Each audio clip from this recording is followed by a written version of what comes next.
In this video, you're going to actually get a behind the scenes peek at what it's like to hop on a soul strategy call with me.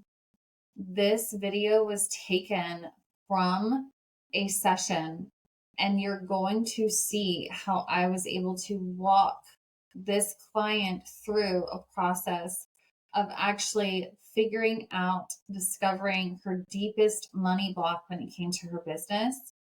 And you can watch the process as I help her clear that. And I do want to clarify that this video was shared with her permission.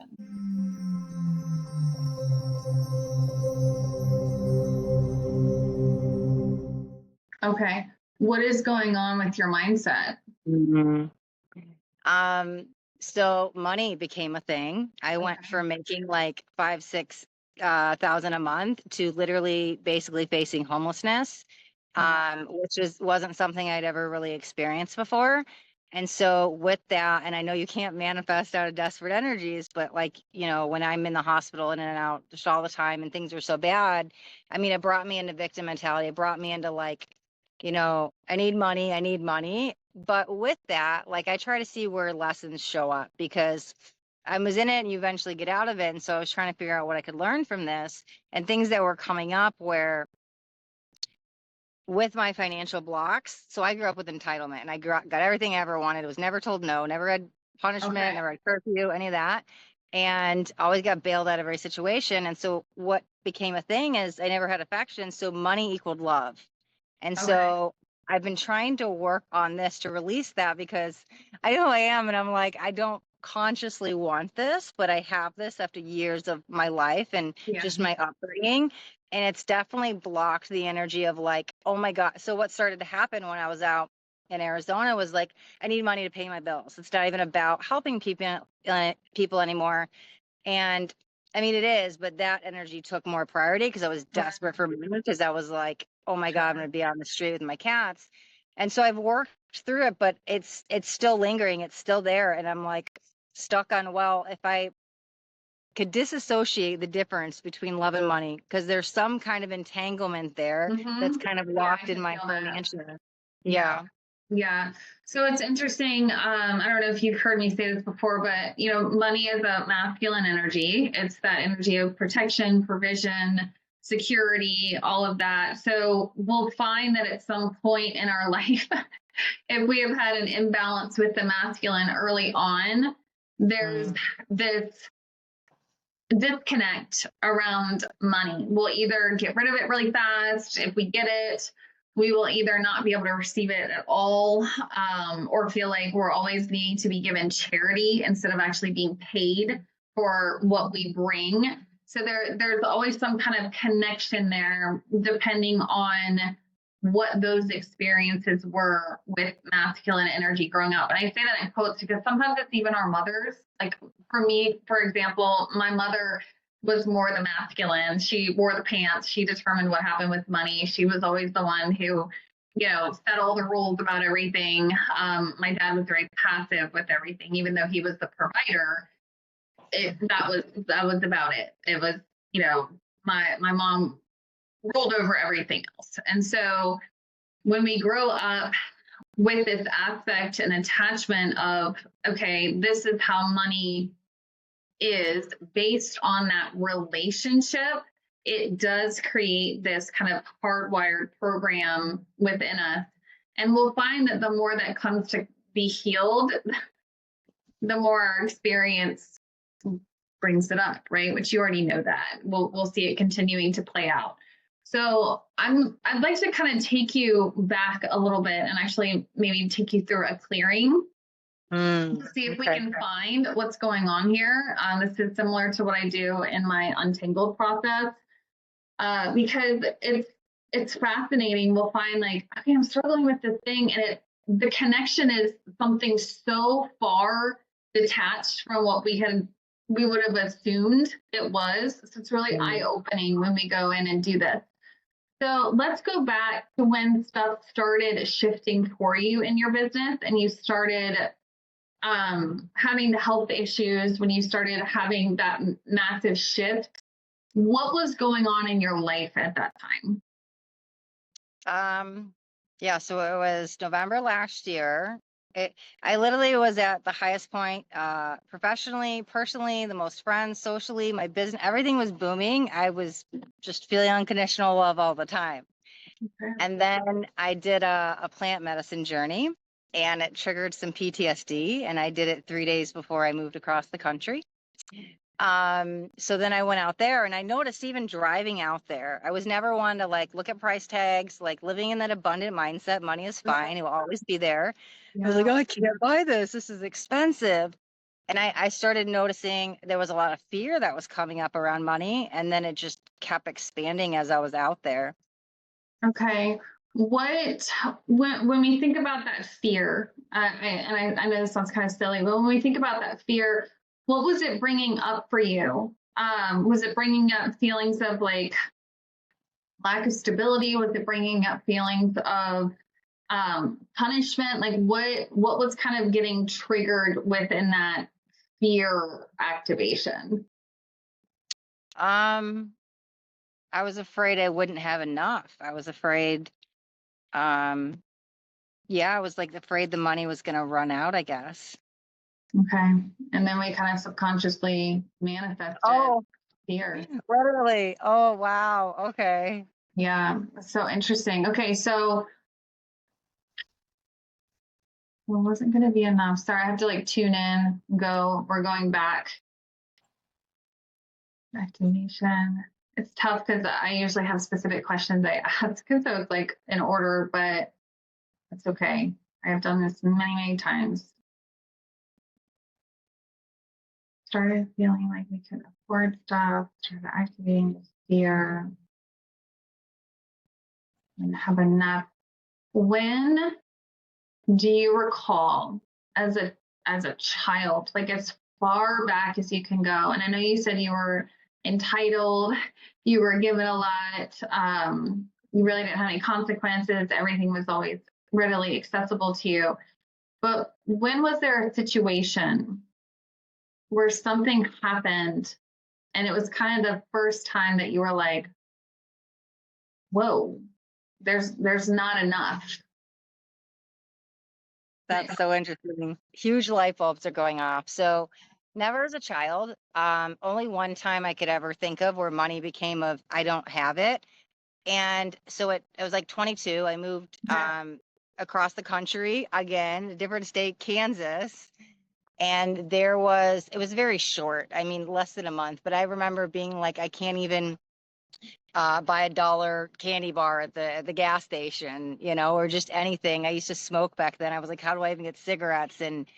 And again, so I'm like mirroring that life. I've now, it's years later, decades later, that I'm now moving across Arizona, and I had that same pattern show up again. So there's something there. Yeah, there's definitely something there. Okay, so let's go back to that 22-year-old version of you. What triggered that move? What triggered that change? Yeah. I went out there to get sober. I was trying to get off drugs and alcohol. And so I just figured a new environment would be good. Okay, okay, that's really interesting too. So the other common denominator is both times I was leaving my mother's house. So 22, that's fine, not a big deal. But then I came back to my mom's when I first got rid of my house in Kansas at 27, and it was just supposed to stay here for a little bit, and it was fine. I moved out, went to Chicago, but I kept getting pulled back here. I got pulled back to raise my nephew for 4 years. I got pulled back to raise my niece for 4 years, several times. And so when I left here, because that's where I'm back now again, when I was ready to go to Arizona again, go out on my own, I was coming for mom's, but the health stuff, I mean, it literally got to the point I had no choice. But now here I am getting drawn back to mom. Mom, I got it. I'll pay your bills. I got it. I'll take care of you. And I'm like, no, I want my independence. I want to break free of this. But yet there's a Oh, permanent pattern there with my mom and the entitlement.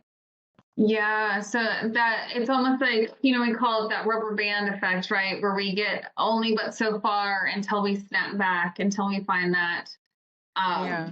that root cause. So it sounds like there's some attachment in the body pertaining to I can't do it on my own and I need someone else to provide. Like it's like even though you've started doing it, then something will manifest out of who knows what it is, right? And then it's like I got to step back and go back to where I originally was, where I felt safe. So there's some kind of program. So again, let's go back. Where in childhood, or like it's like a little treasure hunt, right?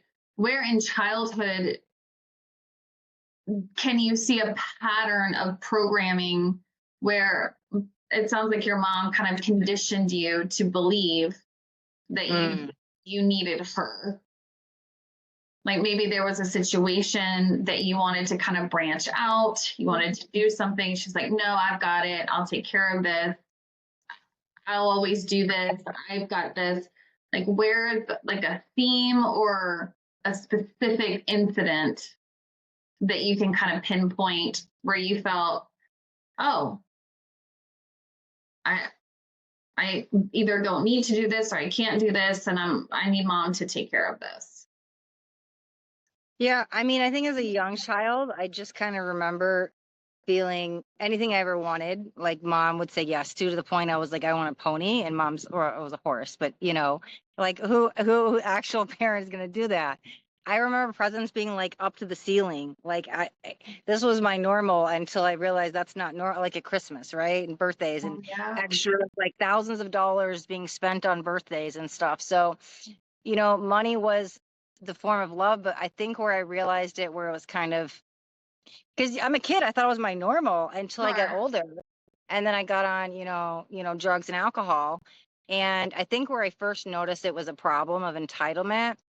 I mean, this would have started 18, maybe early 20s. I was a little bit older, but mom was paying all my lawyer bills. She would bond me out of jail, so there was no ever let me fall on my face and learn on my own experience.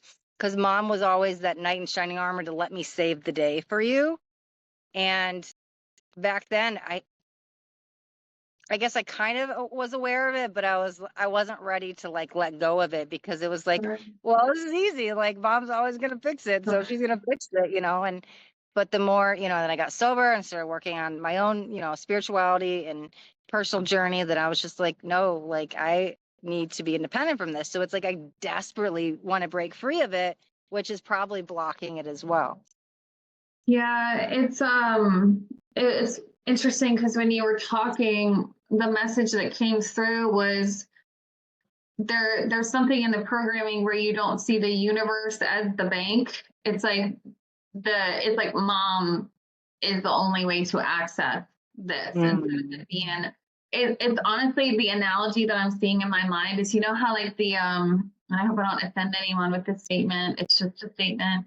But like the Catholic Church will tell followers you can only access God through like the priest or a saint or somebody. It's like there's a gatekeeper to access this divine connection. And that's the analogy that I'm being shown. So it's like there's a program in your subconscious that's kind of similar, where it's like there is a gatekeeper for where your abundance flows in to your experience. It's her.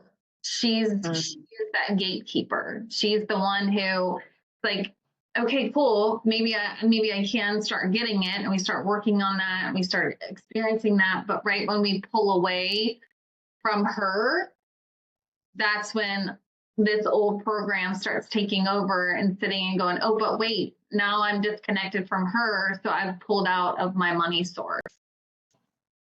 Yeah. And it's interesting because while I'm here, like staying in her house, I'm financially stable on my own. But you said when I pull away, right? And she's not, it's almost like that safety net. Like I don't need her here. I was making really good money. I could support myself. But then I'm gone, because it's like consciously I don't want this stuff, and consciously I'm aware of it. But you're right, it is that program, that subconscious mind that's overriding like what I need and what I want, and it keeps pulling me back in. So I'm like, that's why I was like, I'm stuck on this one. I'm aware of what the blockages are, but like still trying to figure out how to release it. Yeah. I mean, that's, and I feel like there probably are a lot of people that can kind of relate to this, especially, correct me if I'm wrong. I have a feeling that your mom was kind of controlling like that. That's kind of why she wanted to provide all those things. It was kind of a means of manipulation. If that resonates, it's like because she couldn't give you that unconditional love and that emotional contribution. That's a weird word that's coming through for that. It was like, let me replace that with things and with money. Is this, am I connecting this? Am I feeling that? On manipulation, yes. There was a lot of more mental manipulation with the mind games, but which I didn't see till I was older. Was it But the almost like, control, I'm sorry, go ahead. yeah, but with the control, it was she didn't really care. We did whatever we wanted. It was like me and my brother probably made the rules and ruled the house more than she tried to stop or limit us. Like, I want this, she gave it. It's like we were like the demanding ones without even, so maybe not control, but manipulation, yeah. Do you feel like she used giving you things as a means of like keeping the peace because of the way that she was kind of training you guys to treat her? So it's like, so she wouldn't deal with, because let's be real, parents, I know you said, I don't know if you have children, but you said you helped raise your nephew. Like children will always push, right? And the reason a lot of times as parents we give it is because we don't want to deal with the tantrum. We don't want to deal, like we don't want to deal with it. It's we're already tired, we're already exhausted. It's like, look, fine, like just go away, like stop. Like you're driving me crazy, right? And so it's like one of those biggest challenges as parents to like sit through that and to be like, no, dude, I said no. Like go through your fit. That's not gonna do anything, it's not gonna help to like teach that regulation. So do you feel like your mom was kind of utilizing that? Like things in that way where it was like, so that I don't actually have to parent, I'll just buy you this. I'm sorry if that sounds kind of harsh. That's what came through. It's like very, Yeah, it's easier. I believe she went through her own trauma with my substance abuse and my brother's.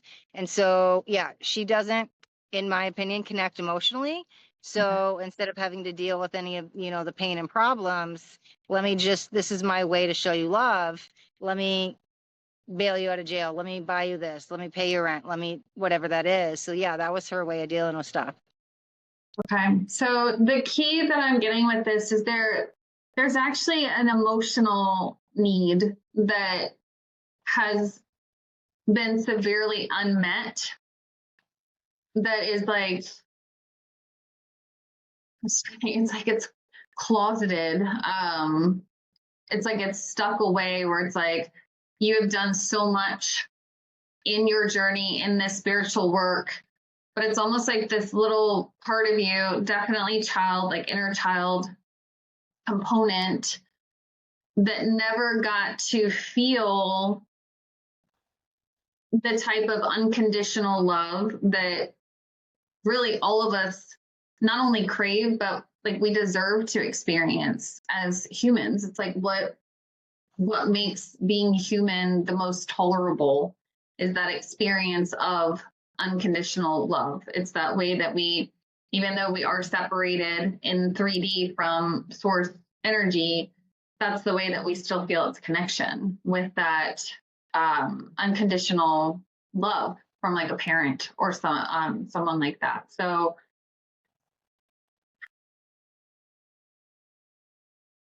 again, I know it's somewhere in the childhood we need to pinpoint this. Well, yeah, no, you're right. That's where money started equaling love because I didn't get the affection, I didn't get the hugs, I didn't get the I love yous, I didn't get the cuddles. So to me, like the emotional plane didn't exist, and it got to a point, when I was on heroin, it shuts your emotions off. So it was easy, and I really don't feel emotions because I never felt them. So what is love if I've never felt it? Oh, well, this is what mom did for me. She bought me stuff and fixed all my problems. So that's why the love and money have been entangled. Yeah. So when you're craving that love and connection, it's like something subconsciously brings you back Mhm. to that type of dynamic. When you were little, did you first acknowledge or feel that your emotional needs were not being met? Well, for my mom, she was very, very hands on. Like the first 12 years of my life, we were in Kansas and she was the Girl Scout leader, troop, or whatever, troop leader. And the Catholic church we were at, she was like in charge of uniforms. And she was always with me. I think there was a disconnect. We moved to Illinois when I was 12. And then she met a guy who was always out at the bars drinking and she wasn't around. But then at that point, so I grew up bullied then in Kansas the first 12 years of my life. So emotional needs not getting met was more focused on what the abuse from school. And then when I came up here and had friends, it was like, well, mom's gone. I have friends that use drugs. Let me just be friends with them. But I think with her, the first time it was like absent mom would have been like 12 years old when I came up to Illinois. Okay, it's before that. I can feel like not little. From what I'm seeing, I would assume from what I see in my mind, like 8, 9 years old, maybe 7, somewhere around in there. It was like there was an event or a time, there was something where it was like you needed emotional support and it was replaced with something else. And it was like, it was it was a moment that you disassociated. I know what we're talking about. Oh man, it's my dad. So my dad passed in 2007, and I've worked through a lot of the stuff, but I never Wow, related. yeah, covered with Yeah. chills now. So we got it. I Okay. I kept thinking of my mom because I've been with my mom forever. It's got to be her because the short version of what happened with my dad is they got divorced around third grade. He ended up having an affair with my mom's best friend, moved in with her, lived with her. And I always remember feeling like the second child that I would first of all, I remember crying in my bed, like dad's not here and just feeling I That's missed how him. you see my dad. You were little, you were crying, you were on your bed. I'm like, what happened here? Yeah. And then when I would go see him, it's like I felt like I was walking into another life because his girlfriend had 3 kids and he was more of a father to them. And then even when we moved to Illinois, I'd only see him once or twice a year. And so there was a huge disconnect and abandonment. I can feel it because it's like triggering something on an emotional plane with my dad. So that emotional need wasn't getting met. I guess I just didn't connect it with money because mom's always been the money source, but dad wasn't there to be a money source because he was always got. Well, here's the other thing. So when I Money remember being masculine, he abandoned you. So it's always safe with mom. It's got chills okay, again. yeah, okay. And I never really Wow. looked at it like he abandoned me because he was still there. But I mean, yeah, he Emotionally abandoned the abandoned. family. Well, physically, yeah, because he abandoned the family and he went and had another one. And then, yes, my mom took me to another state, but I also had the choice to come up here or stay. And so that's why I never looked at it like dad left me. It was more we left him. Yeah. But I literally remember like crying in bed, going, missing my dad so much. And it was hard because at one point he came back and he moved in the basement for 6 months, but they weren't together and then he left again. So there was a lot of like triggering that wound, like picking the scab, you know? Yeah. It was like he was there, but he wasn't, is what I feel from that. It was like you almost felt like you weren't allowed to access him or connect with him the same as you used to because the dynamic had changed. And it felt like it was like the stability was like, ugh, I don't, you couldn't feel stability with it. Like you knew that it was unstable. Yes. Okay. So interesting. Okay. Um, let's let's try this. If you're willing, we'll go back into that time. I feel like when you were on your bed, because that's what I kept seeing, and like you were crying and you missed your dad. First, before we go into that, to kind of try to reprogram it, if you can just sit with that for a moment and kind of close your eyes and like tune in, what what emotion, I know you already said you were sad, but we need to dig deeper. What emotion is coming up for you with that situation? Deeper than sadness. Yeah, I don't know why I want to say scared, but there's also like a loneliness as well. Okay. Why did you feel lonely?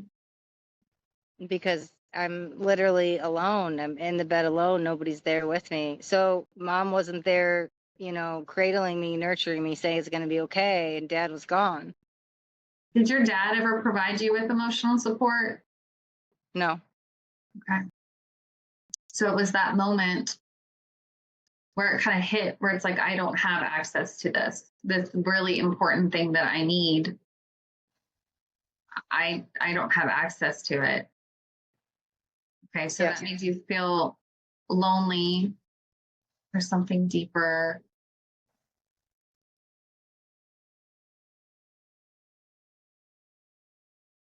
And it seems cliche, like why were you lonely? You said no one was there. What I'm getting, it was like this moment of like instability, where it was like you always felt like whatever you wanted, whatever you needed could just be there, right? It was just, okay, I asked, I get it. But here was this like one thing that you really needed that you couldn't access. Yes. And that instability played out where I grew up in two houses, then I lived in two states. Now I'm living in, I have this theme. It's happened for years in my Yes. life. I'm always in two states. Yeah, yeah. So it like started this, nothing is stable, this Yeah. instability. Okay. Where do you feel that instability in your body? Like when you tune into that memory and we're talking about it, you're thinking about it, where are you feeling this in your body?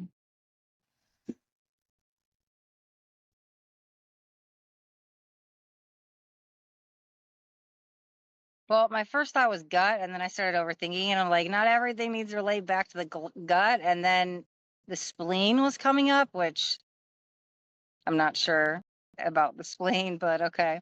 I don't know what Okay. it stands for. Okay. All right. So what I'm going to ask you to do, keep your eyes shut, but I want you to take both hands to your rib cage, like on either side. And what you're going to do with your fingertips is you're going to kind of find the bottom edges of your ribs. It's going to feel really odd when you get there. Yeah. Yep. It's like, ooh, it's kind of uncomfortable, but it's not. Yeah. Yeah. So just breathe into that space for me a couple times. See if we can get some energy moving.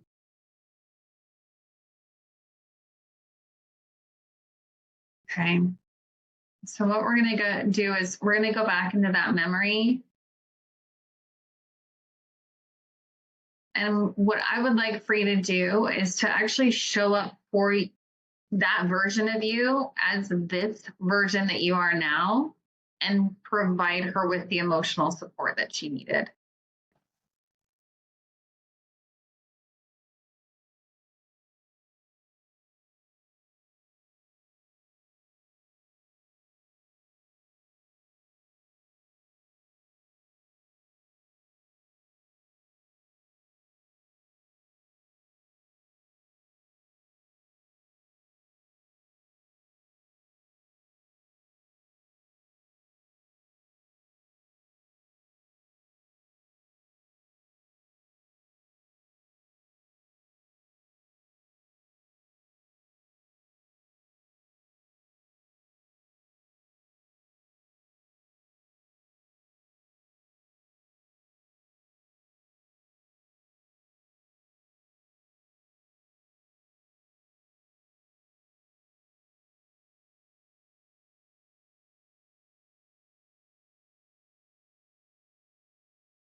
Good. You did good. I was getting in there with you. Yeah. Feel some energy moving. Yeah. I could feel like literally my jaw was unclenching and then I'd start to get comfortable and it was a little smile, it was a big smile. I could feel everything Yeah. shifting. Loosening. It's awesome. It's so interesting. Like we'll have these blocks and we're like, what the heck? Where did this come from? What is this? And I think that that's part of the beauty, even in what you do. This is why we always say the healers still need healers. Like, we Yes. all have blind spots for ourselves. It's like we just do. That's just like the mind protects itself. And so I've heard this when people are like, why does I heal myself? And it's like, great. Like we all can, but there are limits. And so I know that you're able to do that kind of stuff for others with what that chakra work is.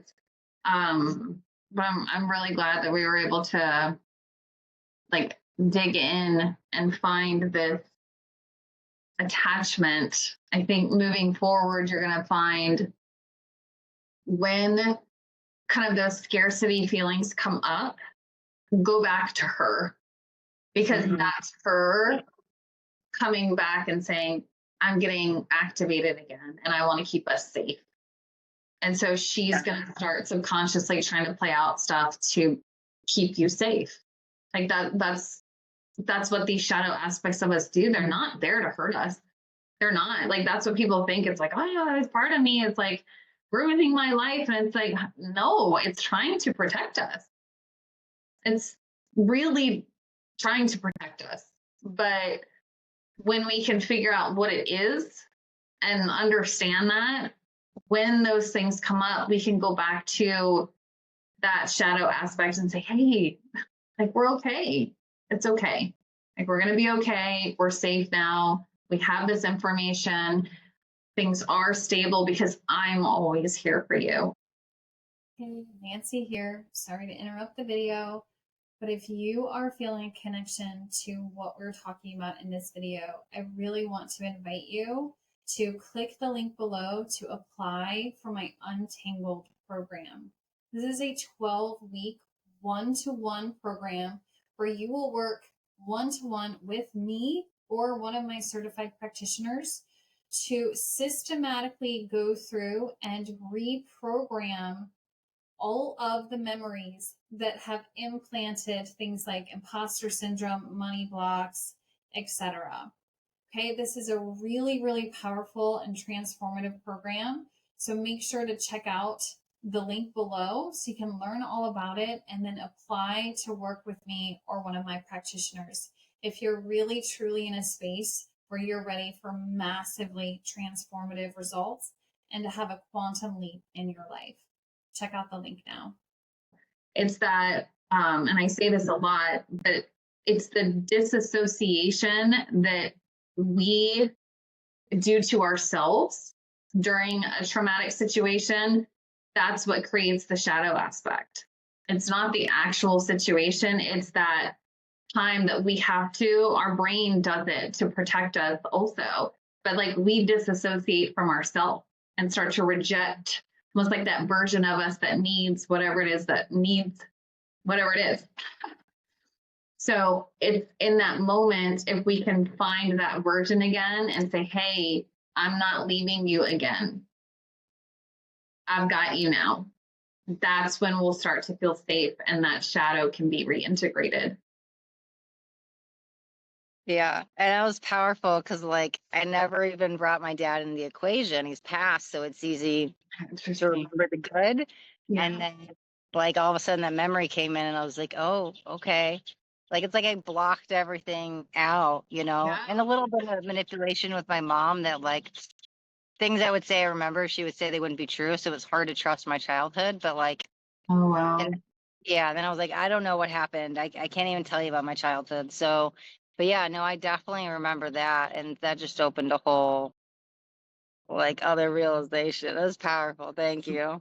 Yeah, you're so welcome. I love doing that. It is harder when it's like a one-off because I don't have like normally when we go through the untangled process, it's like we go in and intentionally find stuff. And so I know exactly where we're going, but when we're kind of out in the pond with no paddle, I'm like, okay, where are we going? But we get there, right? As intuitives, we're able to tune in and we're able to see it and we get there. But it's really fascinating for sure. Because that'll happen every time people are like, no idea. I didn't even see that. And again, we just have blind spot. And that's why we need help sometimes. There's nothing wrong with that. Yeah. I do. And on a separate note, I heard you mention the Untangled program. So one of my friends, Kira, took it, and when I got back to Illinois, I sat down to see her and like play catch up and everything. And she just had nothing but beautiful, wonderful things to say about her and the program and how much it helped her and changed and everything. So it was just, yeah, that's how I was like, oh, wait, I'm already in her group and we're already connected. And then it was like, yeah, just waiting for the alignment energy to come in. Gosh, yeah. Wow. I love that. But I'm like, I never know what we're going to talk about when we hop on these. It's like, cool. We just let it go, let whatever needs to come. And it's always really beautiful. So thank you for letting me take you on that little journey. Thank you. Interesting enough, after this at 3, I'm heading up to see another friend, but where she works. So I might go actually see her in a few minutes as well. Oh my gosh, I love that. That's so So cool. I'll have to tell her, yeah, how powerful this is, because she was like, and can you correct me? Is the Untangled program more like a shadow work program or? Yeah, I mean, I think we could look at it that way. Some people, in my marketing, I try to keep stuff, how do I say this? I'm very woo-woo, but not everyone is woo-woo. And that program can help people who aren't woo-woo. So I try to keep the marketing aspect of it less in the shadow work terminology, but it absolutely is. I mean, we're going in every week, kind of like we found this one. Every week we find 5 that are pertaining to a specific topic and we clear them. So it is like, yeah, like super, super powerful. But yeah, I would definitely say that you could categorize it as doing shadow work. We're finding these memories and these versions of us that were really neglected, and we are giving them what they needed and then allowing them to reintegrate. I also pair it with some somatic exercises pertaining on what week we're doing, so we can really help like clear everything out of the body so that it doesn't come back. And let's be real, when we do these kinds of stuff, like it's up to us to really like stay on it, right? It's like, now I know, now I'm conscious of where this is coming from. So I need to make sure it's like, no, we're not going there again. We're going into this so we can like repattern those neural pathways in our brain with the new associations and things like that. But that's what makes it cool, because people can do it, like go through Untangled like once a year and get something completely new out of it the next time, because we're like an onion, you know that. We're just one layer at a time. I'm sure it's probably the same with the chakra program. They can go through it probably more than once, because you get to a point and then you're able to level up, and then new stuff is there for us to work on and integrate. And then we can do it again and level up. And it's just a never ending evolution. Yeah. How, just curious, how long is the Untangled program? It's 12 weeks. We do 12 sessions together. Okay. If you have any information about it, like, I don't know if you have like a weekly format or what it looks like, I'd love for you to send me that just to kind of see more about it. Yeah, I can definitely send you the website. Like it walks through kind of like what we do, and the different concepts around it. So I'll be happy to share that with you. I'll make sure too for this video, like it'll be linked so people can look at it as well. So, Okay. yeah, that's why it's interesting, because this is stuff, even when people are working with me from a business aspect, I do this stuff all the time with them. So I'm like, okay, there's a block here. Like, we need to just find it. Because this is why it's important for us to really have that like holistic approach, because business is not just business, right? There's so much more that goes on behind the scenes. So Yeah. yeah, I love it. I love it, love it, love it. Okay. Well, I will respect your time. I love it. We timed out very well here. It's been about an hour. Do you have any questions or anything else for me that you No, want? just thank you. Just Yeah, thank you. thank you. I Like, appreciate it. yeah, it's shifted. I love it. Make sure to just drink lots of water so you can get some movement in, just to really like let that stuff flow and move out. And maybe tonight sit down and do some journaling around that situation and kind of just tune into it and plug into it and do some work to intentionally like reconnect and make sure that you're really providing yourself with what you needed then, because that's the key that's going to help you start feeling confident. Like, okay, like I can be on my own because I always have me. Beautiful. Great idea. I might actually go do that now. Awesome. All right. Well, wonderful. If you need anything, let me know, and I'll send over the link to you on Facebook so you can read over it and learn a little bit more about it. Great. Thank you so much. Yeah, no worries. I'll talk to you soon. Okay. Bye. Bye.